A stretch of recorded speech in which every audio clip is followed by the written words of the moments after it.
Olá, seja muito bem-vindo ao RegularizaCast, um podcast feito especificamente para aumentar o conhecimento dos brasileiros sobre a situação da regularização de imóveis de acordo com a nossa legislação aqui no Brasil.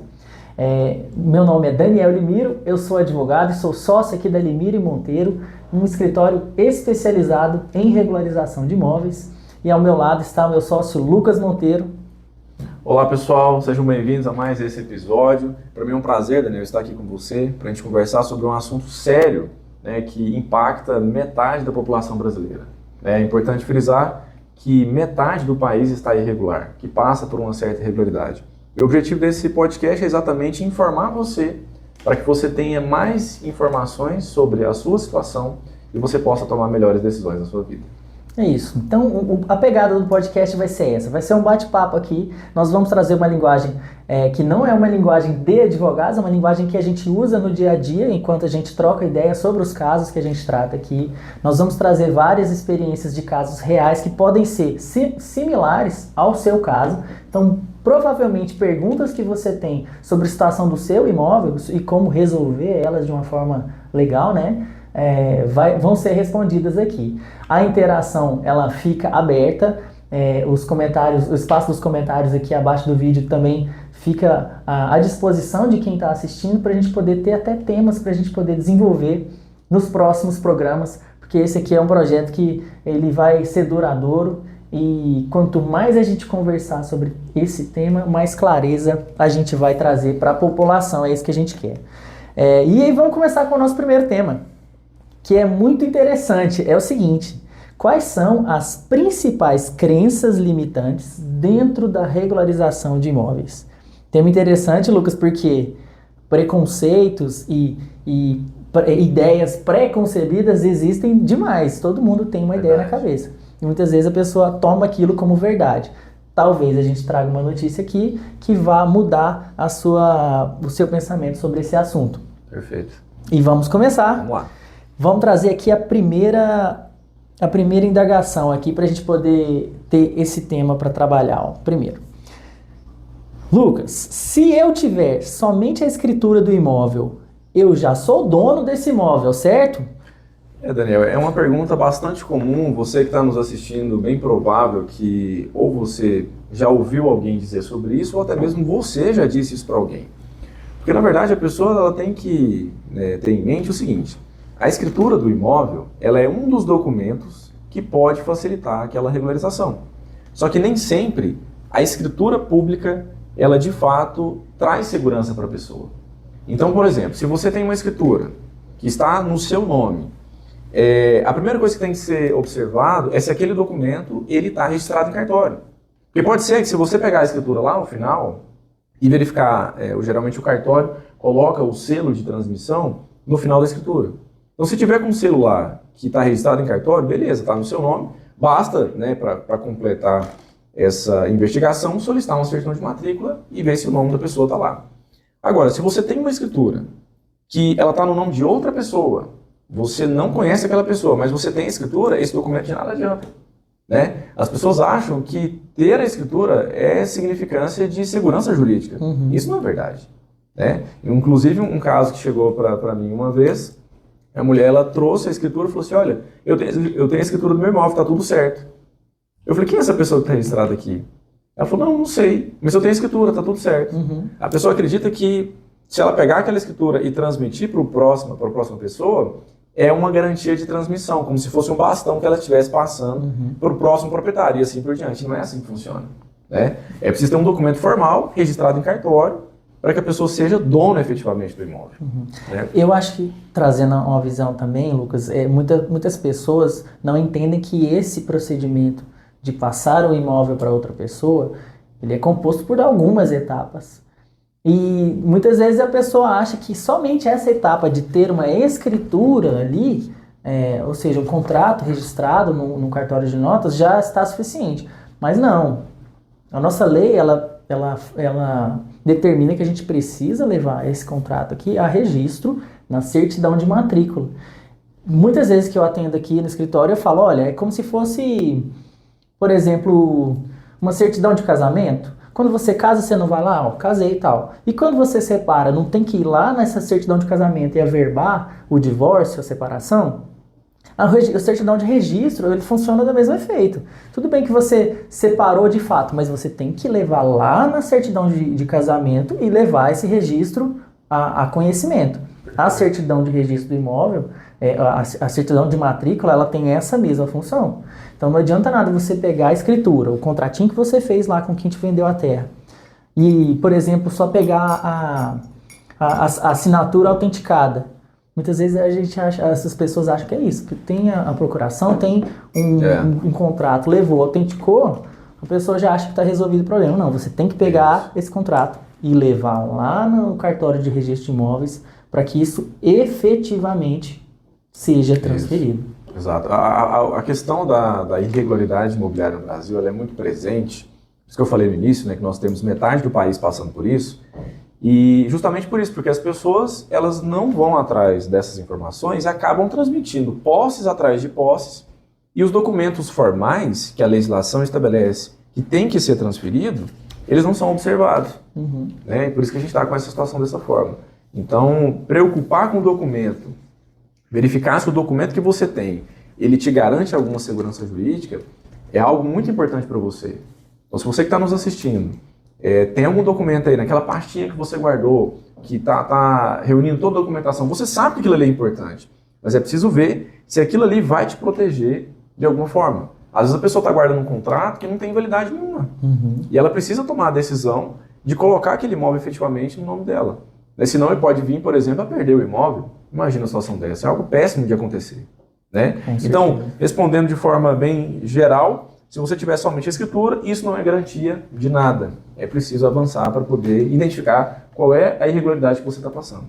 E não sou eu que está dizendo, não é você quem está dizendo. Isso é lei. É a legislação brasileira. É lei brasileira. Perfeito. Maravilha. Vamos passar para o nosso segundo tema aqui, então. Vamos passar então aqui. A segunda pergunta, pessoal, é o seguinte, né? Uma pergunta que a gente trouxe para, de fato, abraçar aí diversos questionamentos e tapar alguns buracos que as pessoas passam e acreditam, aquelas crenças limitantes mesmo que você vai acreditando ao longo dos anos e não se questiona para saber se aquilo de fato é verdade ou não. Né? O segundo questionamento aqui, Daniel, é o seguinte: a pessoa que me vendeu o imóvel faleceu.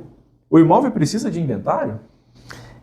Lucas, a gente falou de lei brasileira, né? E a lei brasileira, ela trata exatamente como que tem que ocorrer a transmissão quando ocorre o falecimento. E ela é bem específica e ela delimita que precisa sim abrir inventário quando há o falecimento da pessoa. E no momento em que se abre o inventário, verifica, faz uma apuração de todo o patrimônio que essa pessoa deixou. Imóveis estão inclusos, imóveis dos maiores patrimônios de todas as pessoas aqui no país, né? Todo mundo tem o sonho de ter uma casa, então, querendo ou não, é o que mais a gente vê quando a pessoa falece, ela deixar um imóvel no seu nome. E a lei, ela especifica, é preciso sim abrir um inventário quando tem esse falecimento da pessoa. E assim, é interessante nós comentarmos também, Daniel, que muitas pessoas que eu já atendi aqui no escritório têm essa resistência de querer fazer o inventário ou não. Já peguei muito isso aqui. A pessoa... Como se fosse uma faculdade, né? A pessoa fala assim, eu quero tentar fugir do inventário. É possível? A pessoa já chegou com essa pergunta para mim. É possível fugir do inventário? Já depois de ter falecido uma pessoa. Por que ela veio com esse questionamento? Porque, de fato, a carga tributária para você, né, os impostos que têm que ser pagos para transmitir aquele patrimônio são bem elevados. Cada estado aí vai ter a sua taxa, né, de porcentagem. Nós vemos que é uma carga tributária muito alta, o que faz as pessoas se afastarem desse inventário. Né? Algo interessante que a gente fala aqui nessa pergunta ainda é que é o seguinte: somente se a pessoa tiver a propriedade mesmo definida lá no cartório de imóveis, a gente tem que obrigatoriamente partir para o inventário. Se a gente está diante de uma posse, por exemplo, que não tem o documento no nome da pessoa, dá para pensar no usucapião, talvez, não sei. Só trazendo um contexto geral aqui, pessoal. O usucapião é quando você transforma aquela posse em propriedade pelo uso prolongado no tempo. A pessoa usou o imóvel durante muitos anos e aí coloca no nome dela pelo uso, né, de fato. Então, se a pessoa não tiver registrado na matrícula do imóvel e usou o imóvel durante muitos anos, talvez seja possível não fazer inventário. Talvez seja possível tentar uma uso capião, que seja. Só que é claro que essa análise depende de diversos documentos que a pessoa tem. Uhum. É preciso investigar os documentos para saber se de fato vai caber essa situação, porque em regra tem que fazer inventário, igual o Dr. Daniel falou. Em regra, se a pessoa tem propriedade, a legislação brasileira traz que obrigatoriamente tem que ser feito inventário. Uhum. Existem algumas formas de se organizar esse patrimônio ainda em vida. Também tem muitas pessoas que nos procuram aqui querendo fazer doações em vida, com garantia de usufruto, vitalício. Então, isso tudo em vida é possível sim pensar como é que vai ser essa transmissão. Inclusive, um dos institutos é o planejamento sucessório, holdings familiares que têm se tornado cada vez mais populares hoje em dia.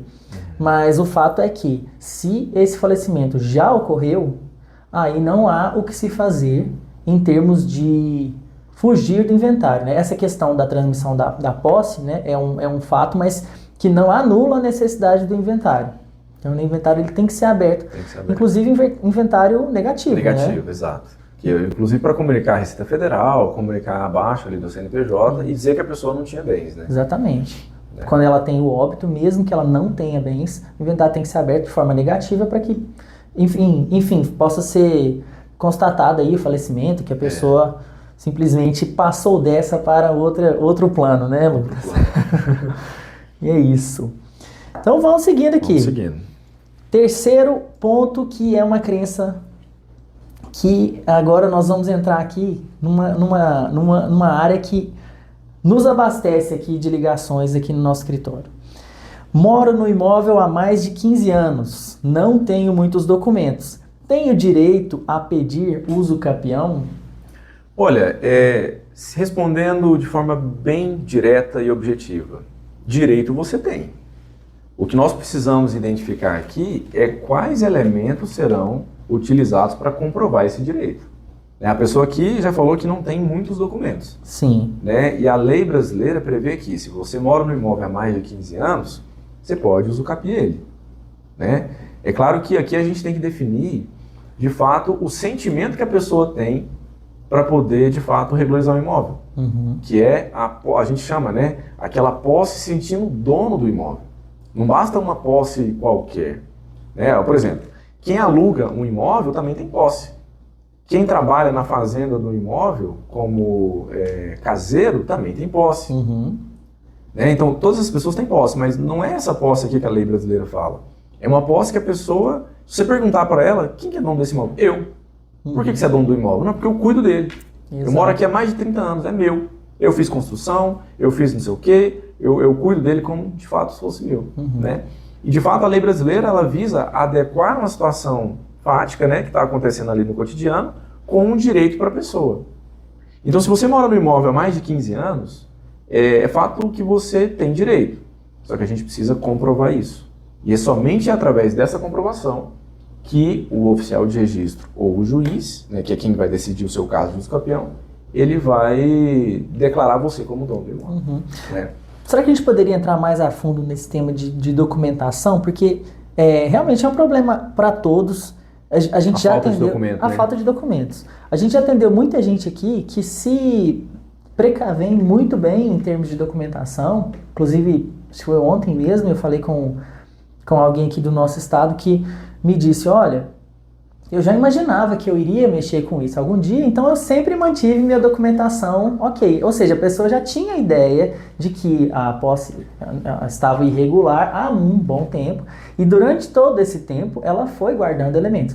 Mas também é uma realidade que muita gente não faz isso. Também é uma realidade que documentos se perecem, ou seja, eles pegam fogo, o cachorro come, some, a pessoa muda, tá numa caixa. A pastinha perde. São documentos físicos, né? Então acaba que pode sumir. E é aí que entra a questão da prova testemunhal. Eu gostaria de abordar mais esse ponto com você. Você chegou a falar assim, você tem que se sentir dono do imóvel, né? E quando você pergunta para quem mora em volta, os vizinhos, eles sabem responder essa pergunta de pronto também. Mas quem que é o dono dessa sala aqui? É fulano, é o Lucas, Exato. é o Daniel, a outra pessoa. Isso serve como elemento, e até que ponto que a gente consegue utilizar isso para suprir uma falta de documentação? Olha, vamos primeiro falar sobre os principais documentos, né, que são essenciais assim para a pessoa listar, colocar no radar dela, que sem esses documentos dificulta muito a uso capião. Primeiro é IPTU, né, contas de água, energia, internet e construção do imóvel. Se a pessoa fez uma construção, comprou ali material de construção e fez uma casinha, melhorou, fez uma reforma, se tiver tudo isso documentado, já é ponto muito positivo, né? Agora, se a pessoa não tem IPTU, não recolhe IPTU no imóvel, só tem conta de água que está no nome do antigo proprietário ainda. A gente já pegou casos aqui assim. Sim. Energia, beleza, está no nome dela. E internet também está no nome dela. Acontece que a prova testemunhal que você falou, Daniel, é muito relevante porque é possível atestar que os confrontantes sabem desde a época que você veio morar naquele imóvel. Detalhe, asterisco, confrontante, são aqueles vizinhos que fazem muro, né? Que mora do lado da sua casa. Exato. E pode ser que a pessoa que declara que te conhece, não necessariamente precisa morar do lado. Pode ser alguém da quadra. Fala, não, eu conheço o senhor João, conheço a senhora Maria, morou aí tem mais de 20 anos. Esse elemento, ele conta muito no procedimento. Porque a pessoa, ela vai ser considerada, vai ter ali, né, mais um elemento de prova. Porque, na verdade, esses procedimentos aqui, embora tenham esses nomes estranhos, o objetivo, de fato, é declarar que você é dono do imóvel. Sim. E a gente precisa de mais elementos para provar essa situação. Para provar para o juiz ou para o cartorário que você, de fato, é dono. E a pessoa confrontante, o vizinho ali, declarar um documento, falar, eu conheço o fulano de tal, ele mora, de fato, no imóvel há muitos anos, isso conta demais. Se a pessoa tiver isso à disposição, ela vai ter aí uma boa comprovação, né, para poder colocar o imóvel no nome dela. Eu imagino que assim, é como se a gente estivesse utilizando uma história que já existe, que é a pessoa que está lá habitando no imóvel, fazendo o uso dele, sendo dona de fato, mas não de direito, né, do imóvel, está sendo dona de fato. Nós precisamos trazer essa história aos olhos do cartório ou da justiça, dependendo do procedimento, né? E para construir essa história, a gente precisa de elementos. A gente simplesmente não pode chegar e falar, olha, realmente a pessoa está morando lá e pronto. Não, nós precisamos contar essa história, Exato. contar o tempo em que essa história ocorreu, que é muito importante. A gente já falou aqui de 15 anos, né? Mas existem outras possibilidades também desse tempo de ser reduzido, né? Ser reduzido para 10, ser reduzido para 5. E a gente precisa contar esse tempo que ocorreu e provar para que o direito seja entregue, seja garantido, do registro. Né? Então, quanto mais Perfeito. Elementos, né? Mais elementos, melhor. Melhor. Então, assim, se você tem documentação suficiente, a pessoa tem que juntar, cara. Não tem jeito. Ela tem que colocar numa pastinha aí, né? Procurar um escritório especialista para poder identificar se de fato ela tem direito. E quanto antes procurar fazer isso, porque se algum dessas pessoas falece, atrapalha toda a cadeia possessória ali. Pode dar um problema muito maior. Isso é verdade. Né? Daniel, vamos passar aqui então para a próxima. Uma pergunta, a gente está fazendo aqui um bate-volta, né? Eu estou jogando uma pergunta para você, você está jogando uma para mim. Acredito que a gente está indo bem com esses conteúdos aqui. Uma pergunta bem polêmica, né? Polêmica. Vamos comentar nós dois aqui sobre esse caso. Questionamento 4. Fazer uso capião de um imóvel é tomar ele de alguém? Rapaz, é incrível, né? Porque muita gente tem essa sensação de que realmente está tomando de alguém. E eu vou te dar uma resposta não tão objetiva. Por quê? Se você for imaginar, de fato, esse imóvel estava registrado em nome de outra pessoa e esse registro vai passar o nome de uma próxima pessoa. Na teoria, você está tomando, mas não é bem assim que funciona. Porque essa palavra tomar, acho que traz um peso na consciência de muita gente. Nossa, muita gente decide não fazer por causa disso. Exato. Eu não quero prejudicar ninguém, por isso eu não vou fazer uso capião. Peraí, não é assim. Embora realmente esteja, de fato, o registro passando de uma pessoa para você, isso não quer dizer que você está tomando ele de alguém. Né? E aí a gente entra num ponto que é legal a gente conversar, que é a função do imóvel, a função da terra aqui no Brasil. Você quer falar um pouquinho disso? Vamos lá. É porque assim, a legislação brasileira, de forma bem simples, assim, sem a gente avançar muito em conceitos técnicos, prevê o seguinte: nós temos duas situações, posse e propriedade. Né? Propriedade é quando, falei aqui no início, você tem um documento, se registra no seu nome, está lá no seu nome bonitinho e certo. A posse é aquela exercida sem documentação, né? E a legislação brasileira, tanto para quem exerce a posse, para quem exerce a propriedade, existem institutos para proteger aquele direito, né? Então tem um princípio muito importante, né, no direito brasileiro, principalmente no direito imobiliário, que é a função social da propriedade. O que é isso? É trazer uma destinação que já era previsto. Por exemplo, qual que é a destinação de uma casa? Moradia. Qual que é a destinação de uma propriedade rural? Produção agropecuária. Então, tudo que se altera a destinação originária, né, altera o objetivo a que foi programado aquele local ali, etc., a legislação vê com olhos ruins, assim, opa, peraí, a pessoa não está cumprindo a função social, ela não está dando uma destinação para aquela situação. Então, se a pessoa que tem a propriedade do imóvel, está lá registrado bonitinho no nome do imóvel, esquece a propriedade, nada faz, né? Ou falece e os herdeiros não providenciam fazer inventário, e aí terceiras pessoas ocupam aquele imóvel, o que a legislação fez? Ela falou assim, peraí, eu preciso valorizar, eu preciso proteger quem morou naquele imóvel durante muitos anos. Quem deu uma destinação para aquele pedaço de terra. Quem de fato deu essa destinação. E aí vem os campeões. Surgiu os campeões exatamente para isso. Para dar uma destinação para quem ignorou o imóvel e deixou ele, jogou fora, digamos assim. Sim, né? Foi relapso, então não cuidou como deveria, simplesmente abandonou. Isso aí traz uma outra coisa que a gente estava conversando esses dias. A terra, vamos dizer assim, a terra ela é finita. Você já pensou se não houvesse esse instituto e simplesmente pessoas abandonassem as terras, ou eu comprei uma terra ali, mas não estou fazendo uso, não quero, também simplesmente abandona. Se não houvesse essa possibilidade de dar uma nova destinação, ou seja, uma outra pessoa poder tomar posse daquela terra e fazer o uso, uma hora ia acabar.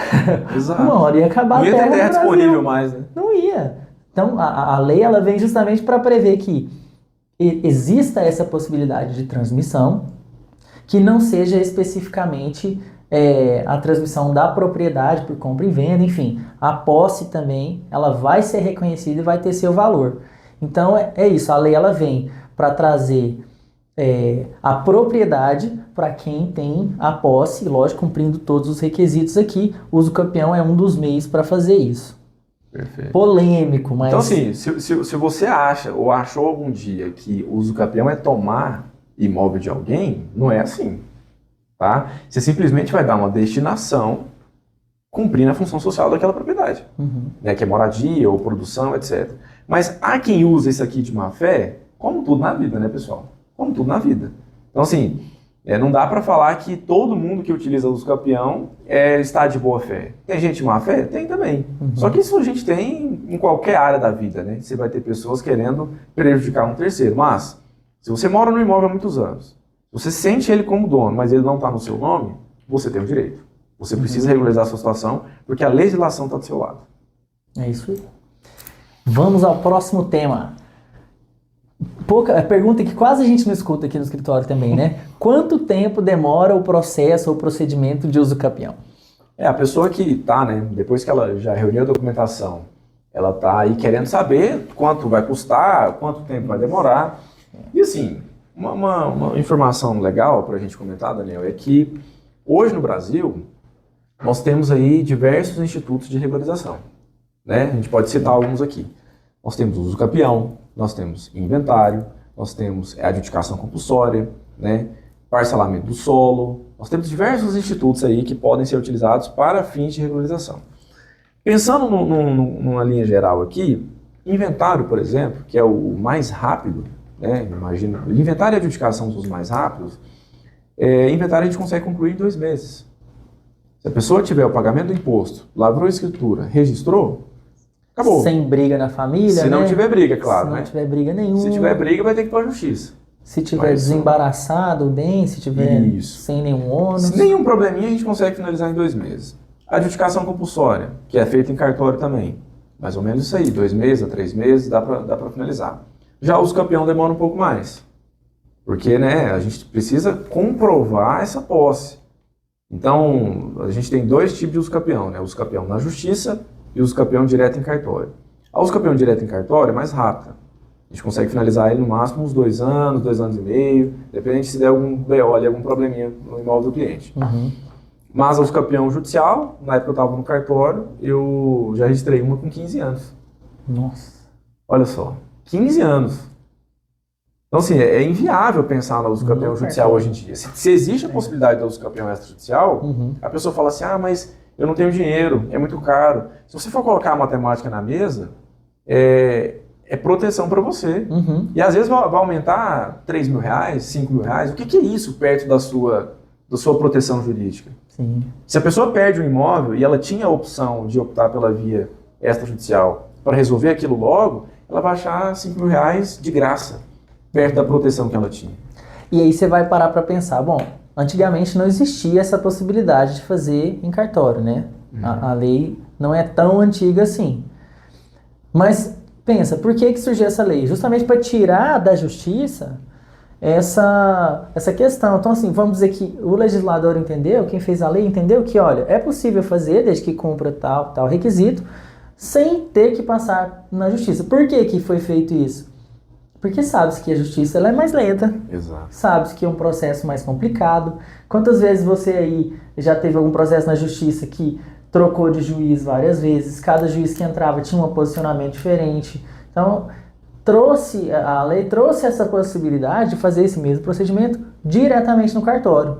Justamente para poder tirar esse peso, essa carga do Poder Judiciário. E assim, eu acredito numa situação muito presente, né? Assim que veio a legislação que permitiu fazer os campeões em cartório, eu estava trabalhando no cartório na época, né? E aí ficou muito claro na minha cabeça que o registrador de imóveis é quem mais entende de direito imobiliário. Sim. Pelo menos presume-se que ele deva entender muita coisa de direito imobiliário, porque ele fica... Tudo que há sobre imóveis, ele precisa resolver. Né? Nada melhor do que você deixar na mão dele para resolver essa situação. O juiz, por exemplo, ele vai ter ali causas de família, indenizações, relacionados a empresas, vários processos de diversas naturezas, e ele não tem uma especialidade, de fato. Pode até ter, mas nem sempre ele vai exercer aquela especialidade dentro do juízo que ele estiver ocupando, né? Dentro do gabinete dele, por exemplo. Então, jogar isso na mão do juiz pode ser que ele não tenha a mesma atenção que um registrador imobiliário vai ter, que o cartorário vai ter. Então, para mim faz muito sentido essa uso campeão. Vivência, né? Em termos de documentos, em termos de conhecer muitas vezes a realidade de quem está ali na Exato. Então, assim, acredito que a pessoa, para falar que não compensa a uso campeão extrajudicial, primeiro ela tem que colocar na balança, né? O quão é importante para ela regularizar o imóvel. Porque quem, de fato, está resolvido para regularizar, ele vai... O dinheiro não é problema para ele. Até mesmo porque isso aqui não é um gasto que a pessoa vai ter. Ela vai ter um investimento. Ela vai colocar o imóvel no nome dela, vai proteger a família dela, ela vai ter a possibilidade de pegar empréstimo, por exemplo, depois que o imóvel estiver regularizado. Então, é acesso a crédito, é benefícios para ela. Se ela deixar do jeito que está, e alguém falece, acontece alguma coisa, é problema total. O problema ele vai dobrar. Sim. Então, assim, se a pessoa tiver condição de tentar arrumar até empréstimo, se ela entender, é porque é difícil a gente falar isso, Daniel, porque nós sabemos o quão isso é problemático. E a nossa dificuldade é passar isso para o cliente e mostrar para ele, olha, você está correndo um sério risco. E não é que a gente está querendo fechar contratos, não é isso. É porque como é a nossa especialidade, nós identificamos exatamente o que pode acontecer daqui 6 meses, se alguém falecer. E a nossa dificuldade é passar o que nós conhecemos para o cliente e ele entender a gravidade que ele está passando. Eu acho que vale trazer um caso concreto aqui, Lucas, que a gente passou ontem aqui no nosso escritório. Ontem. Vamos lá. Trazendo aqui a quem está acompanhando a gente, sem revelar, claro, dados pessoais, mas ontem mesmo a gente tratou aqui no escritório de uma certidão que a gente levantou, uma certidão de matrícula, em que a gente constatou que uma pessoa que tinha adquirido a posse lá em 83, se não me engano, né, Lucas? Ela simplesmente não cuidou de fazer a regularização e agora, em 2022, foi o que a gente constatou na certidão, lá o proprietário original fez a venda e a transmissão de forma regular para uma outra empresa. Exato. E aí que tá, a gente sempre alerta desse risco de perder o imóvel, só que a gente vê isso acontecendo na prática. Infelizmente, como é que foi dar essa notícia para o cliente? Foi difícil, né? É complicado a gente falar isso pro cliente, mas tem que ser dito. Sim. E aí, assim, a primeira coisa que eu conversei com ele, falei, olha, é porque assim, ele falou pra gente que tinha perdido a pasta de documentação.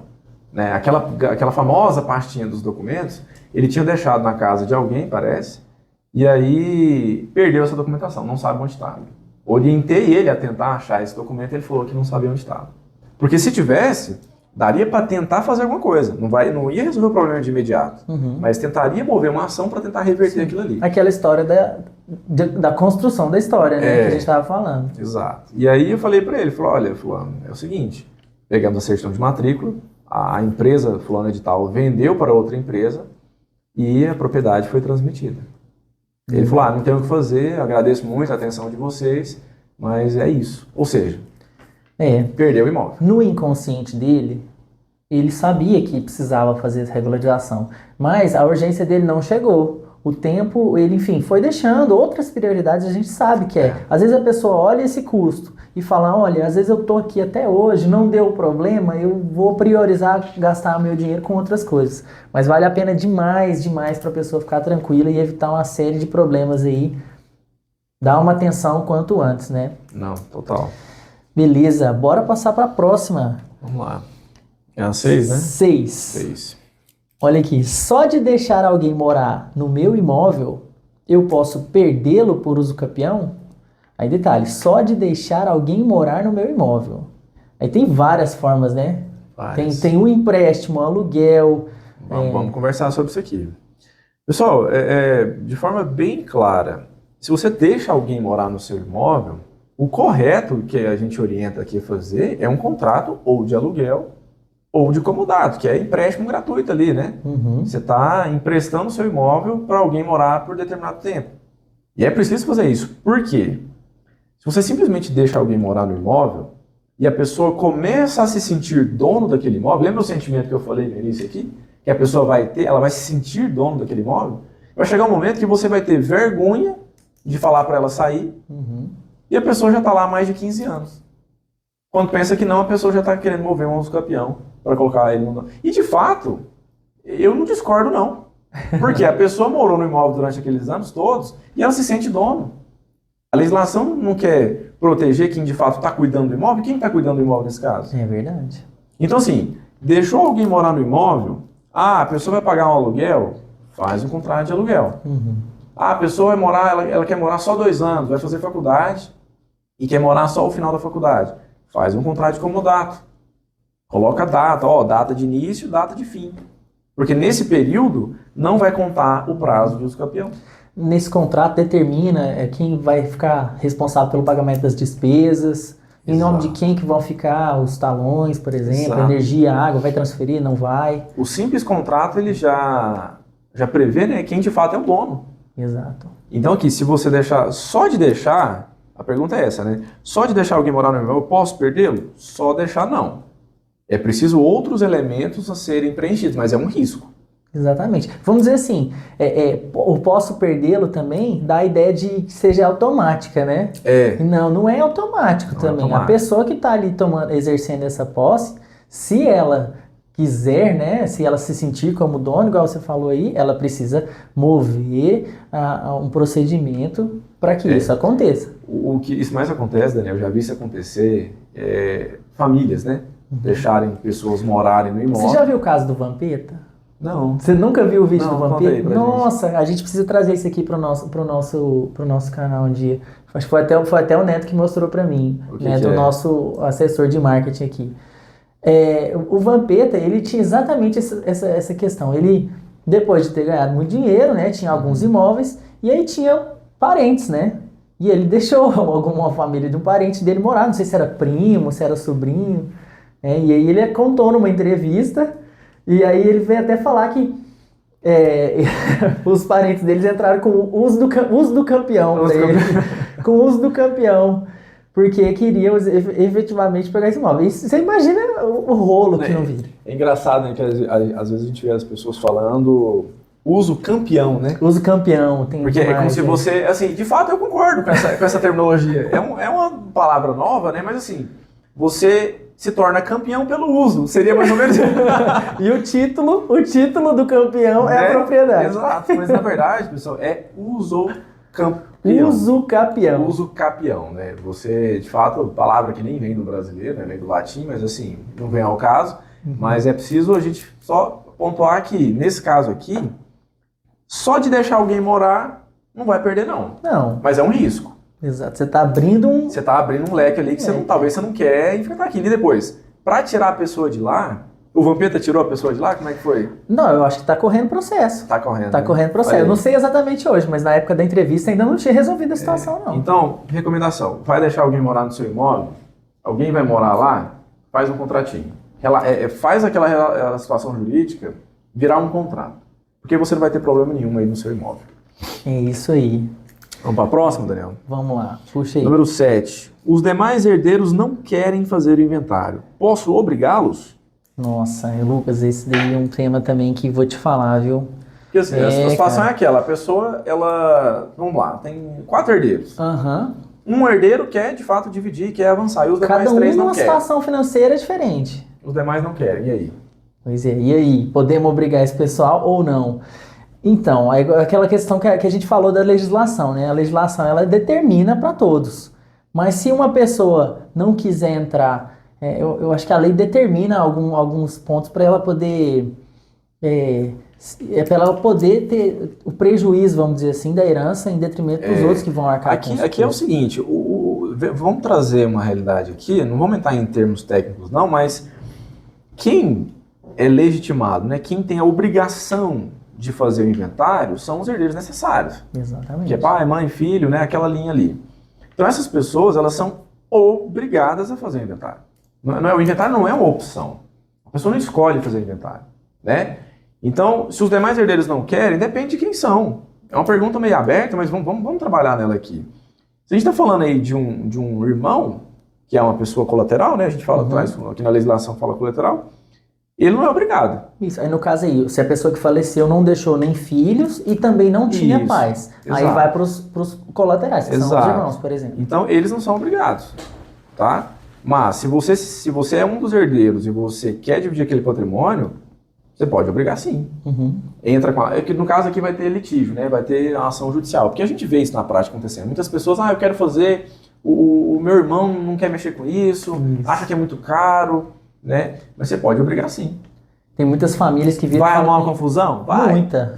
Aí fala, tem um irmão que é problemático. Nossa, Sempre muito tem, comum, né? muito comum. Toda família tem um irmão problemático. Tem vários irmãos e tem um que é problemático. E aí normalmente a gente vê que esse realmente dá problema na hora de fazer inventário.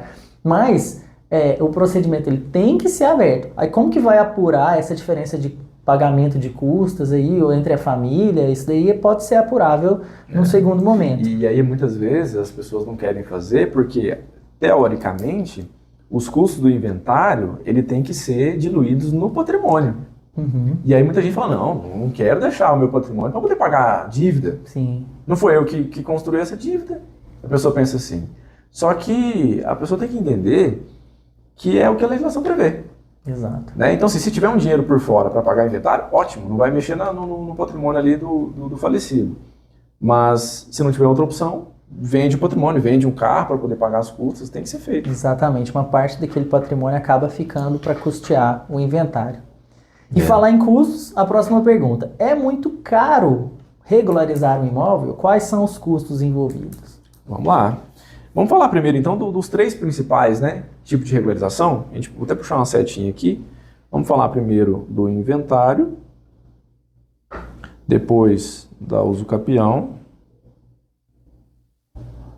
e depois da adjudicação compulsória. Vamos lá. No inventário, a primeira coisa que se gasta é imposto, né, imposto de transmissão. ITCMD, né, imposto de transmissão causa mortes. Que é para o Estado. Depois você vai ter o custo da escritura. Depois você vai ter o custo do registro. Tá? Então são 3 principais custos. E também o custo com o advogado. E custo com advogado, muito bem lembrado. Então assim, eu não vou falar exatamente o valor aqui, porque depende do patrimônio. Não tem como colocar matemática aqui. Tá? Então, no inventário você tem imposto, escritura, registro e escritório de advocacia. Na usucapião, são mais aqui os custos, tá? Pode ser que tenha que ter memorial descritivo, Porque o cartorário ele tem que saber qual que é a área, né? A ser usucapido ali. E isso é claro se o imóvel não tiver matrícula. Se ele tiver matrícula registrada bonitinha no cartório, não vai precisar. Então, memorial descritivo. Segundo, cartório, né, de notas, que vai ser a ata notarial. Exatamente. Que é como se fosse uma escritura, mas é algo que precisa, de fato, fazer. Tem o registro de imóveis e tem o escritório de advocacia. Também são 4, né? Memorial, ata notarial, registro e advogado. Na adjudicação, nós temos aí o ITBI, que é o imposto de transmissão, que tem que pagar imposto de transmissão, porque de fato é uma transmissão. É um imposto municipal esse aí.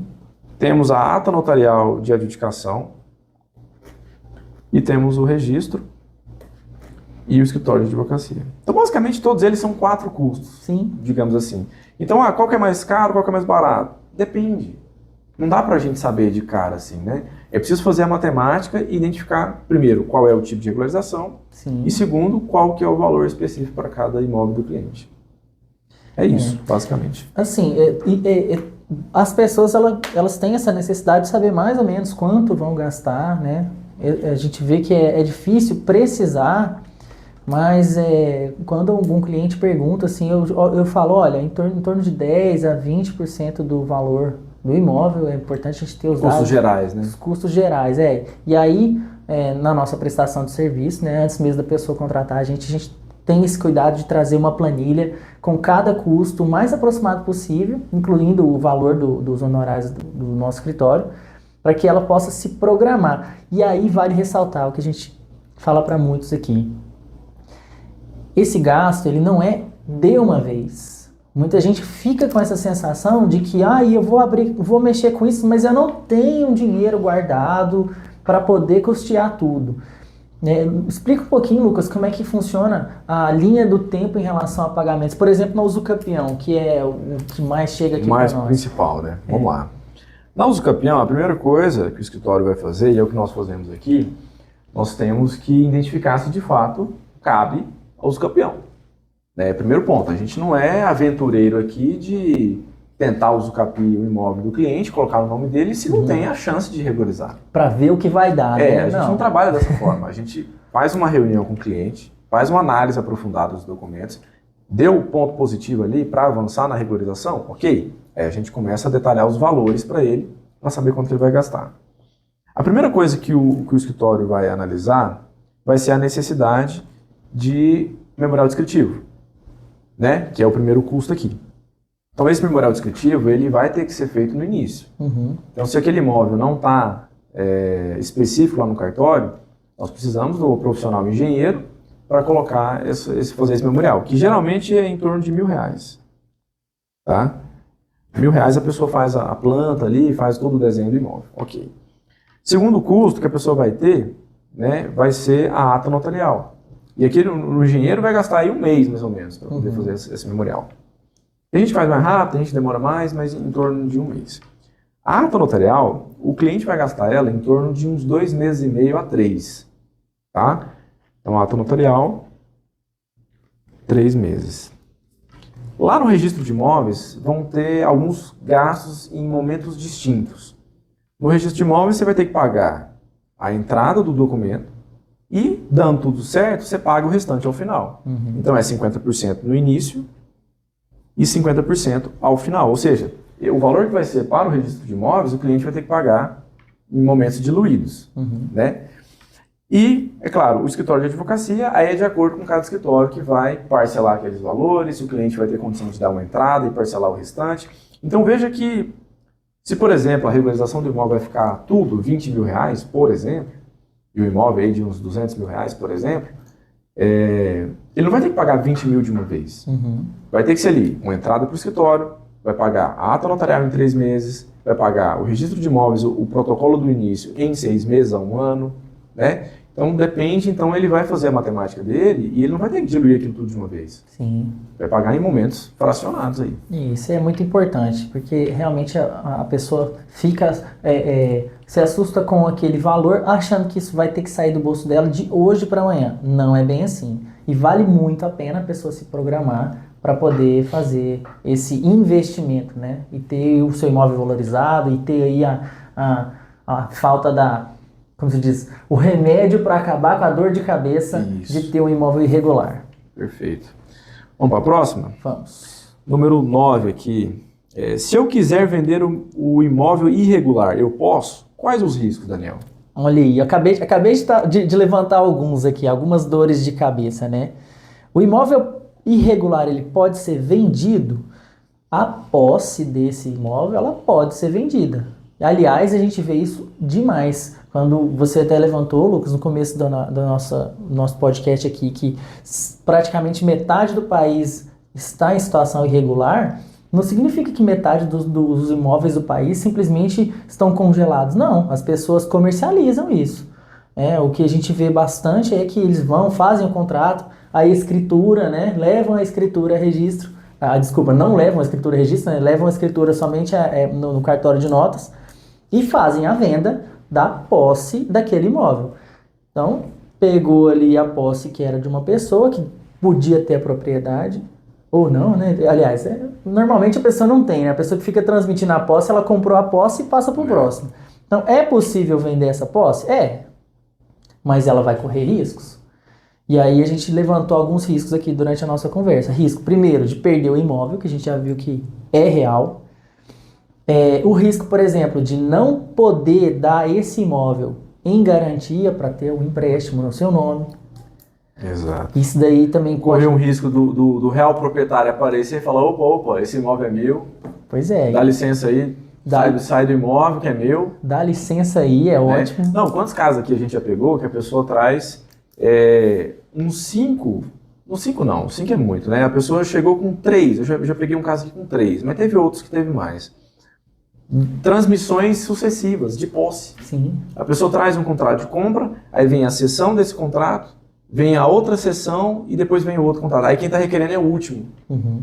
Então veja que houve 3 gerações aí de direitos sendo transmitidos. E nesse meio tempo as pessoas podem falecer. Sim. E vale lembrar, pessoal, que o direito de posse, ele é herdado. Se os herdeiros se sentirem no direito de pegar aquele imóvel e fazer alguma coisa, eles podem. Né? Há inventário de posse, não é que é proibido fazer, mas muita gente não faz. Mas se os herdeiros se sentirem lesados, ele falou, peraí, meu pai tinha um imóvel, ele morreu, não vendeu para o fulano de tal, e o fulano de tal vendeu para uma terceira pessoa. Uhum. E está lá há mais de 10 anos. Os herdeiros podem fazer alguma coisa? Pode. Teve uma posse ali do pai da pessoa que faleceu. E às vezes ninguém mexe com isso. Não é dor de cabeça, não vou mexer com isso não. Só que olha o risco que a pessoa vai correr. Ela tinha um direito na mão e vai abrir mão. Pois é. Né? E, gente, imóvel, a gente sempre brinca aqui, né? Não existe imóvel ruim. O ruim é não ter um imóvel. Então, você já pensou na situação de uma família que simplesmente abre mão desse patrimônio em troca de... Como é que seria a vida da pessoa se ela tivesse aquele patrimônio regularizado, né? Pois é. Ela teria um dinheiro na mão, poderia vender aquele imóvel, colocar um dinheiro aí no seu patrimônio e comprar uma casa, fazer um negócio, por exemplo. E falando de venda, que a gente perguntou que se é possível ou não, é possível sim vender só a posse do imóvel. Sim. Mas e aí? Quanto que vai valer vender só essa posse? Pois é. Né? Quanto que não vai ser desvalorizado? Ontem mesmo eu estava com um caso aqui que no mercado o imóvel ele conseguiria ser vendido a posse apenas por R$140 mil, que foi o que já aconteceu ali na região, naquela cidade. Fulano ali da rua de cima, ou fulano, vizinho meu, vendeu a casa dele que não está regularizada por R$140 mil. Já o outro de Muro, que estava com a situação regularizada, conseguiu vender a 220. Olha aí, dobrou. Exato, porque o comprador de imóveis, ele não quer comprar um pepino. Quem está gastando dinheiro para morar ou para investir, ele quer que aquele imóvel ele tenha garantia suficiente para ele poder ficar tranquilo. Então, se você compra só a posse, você também está comprando uma parte do problema. Exato. Que um dia vai ter que ser resolvido. E pode não ser resolvido, né? Porque se a pessoa comprar aquele pepino e não tiver elementos para provar que o pulseiro anterior tinha suficiente tempo de posse para transmitir para ele, vai ficar congelado. Pois é. E se chegar uma proposta de investimento? compra, vai ficar quieto. Pois é, o investimento fica congelado. Quer ver outra situação? Às vezes a pessoa que vai comprar, ela quer financiar o imóvel pela Caixa. E aí? Como é que faz para financiar o imóvel que não tem a documentação em dia? Não vai conseguir. Não tem jeito. Então, a pessoa que vai vender o imóvel, ela fica prejudicada, o universo de compradores dela fica muito reduzido. Quem tem o valor, ou tem que fazer uma negociação separada, vai correr mais risco, por exemplo, porque não vai ter um banco financiando essa compra e venda, vai ter que... Imagina, a pessoa vai financiar para a própria pessoa poder pagar, então corre o risco de não ter o pagamento. É engraçado que parece papo de vendedor, mas não é. Mas deixar o imóvel do jeito que está é muito mais problema do que avançar para a regularização. Né? A gente fala isso como especialista, a gente sabe o quão isso é importante, mas se a pessoa está diante de um caso, que o imóvel está com problema, mas ela tem documento suficiente e sabe como precisa resolver aquele caso, ela tem a obrigação de fazer isso. Uhum. Ela pode estar prejudicando os filhos dela futuramente, que não vão ter herança, não vão ter patrimônio ali para poder, sei lá, vender, ter um dinheiro lá na frente. E se ela falece, por exemplo, e vem o antigo dono, toma tudo e aí? Pois é, haver navios, né? Haver navios. Muito bem, então vamos fechar aqui a nossa conversa com o último tema. O último tema. Como eu faço para saber, de fato, se o meu imóvel está irregular? A primeira coisa que você precisa fazer para saber se o seu imóvel está irregular é solicitar uma certidão de matrícula no cartório de imóveis. Isso se ele tiver matrícula aberta. Se tiver matrícula, né? Primeiro ponto aí. Mas acredito que é importante a pessoa dar esse passo, porque lá, cartório de registro de imóveis é onde se concentra todas as transmissões imobiliárias formais. Ou seja, como deveria ser.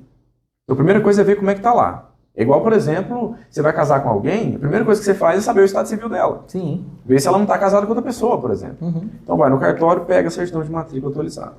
Pegou a certidão, não está no seu nome, você tem que ligar um alerta aí. Opa, não está no meu nome, o que eu preciso fazer? Nossa, e aí você vai até atrás... um vídeo no nosso Instagram que ele fala assim, olha, se esse imóvel não está no seu nome, ele está no nome de alguém. E é aí que vem o problema. Não tem imóvel sem dono, né? Não. Ele está no nome de alguém. Está no nome de alguém. Então, se não for no seu, você precisa ligar um alerta. E aí, se você tiver documentação suficiente para conseguir transmitir por uma compra e venda, por um inventário ou por um uso capião, você precisa fazer esse caminho até ele chegar no seu nome.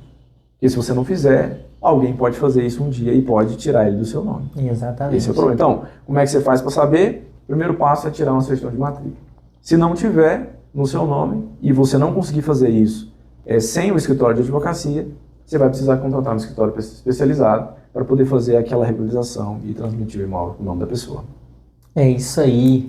Muito bem, vamos encerrando então aqui nosso primeiro RegularizaCast. Foi um prazer ter você conosco. A gente encerra aqui essa primeira rodada de perguntas. Nossa intenção é fazer mais programas desse jeito para poder trazer mais informação para toda a população, para todo mundo que se interessa em imóveis e em regularização de imóveis. Eu convido você a deixar seus comentários novamente, a nos seguir nas redes sociais e acompanhar um pouquinho do nosso trabalho. O nosso contato fica aberto, para quem quiser entrar em contato, esclarecer mais dúvidas e conhecer um pouco mais sobre o direito de regularização de imóveis. E para mim foi um prazer estar aqui com vocês, passar um pouco do nosso conhecimento aqui, porque nós acreditamos que através do conhecimento você consiga tomar melhores decisões. O nosso objetivo aqui é exatamente esse, expandir essas informações para atingir o máximo de pessoas possíveis, para que elas saiam dessa situação de irregularidade, e possam trazer mais benefícios para a sua vida. E uma das formas que nós encontramos para fazer isso é o RegularizaCast, um canal onde você vai ter acesso à informação jurídica que nem todo mundo tem acesso. Nós precisamos aqui desburocratizar esse conhecimento para que você se informe o máximo possível dentro do direito imobiliário, dentro da relação com o seu imóvel. Tá? É um prazer estar aqui com você mais uma vez e a gente se vê no próximo encontro aí. Até mais, isso pessoal. Aí, até mais. Obrigado.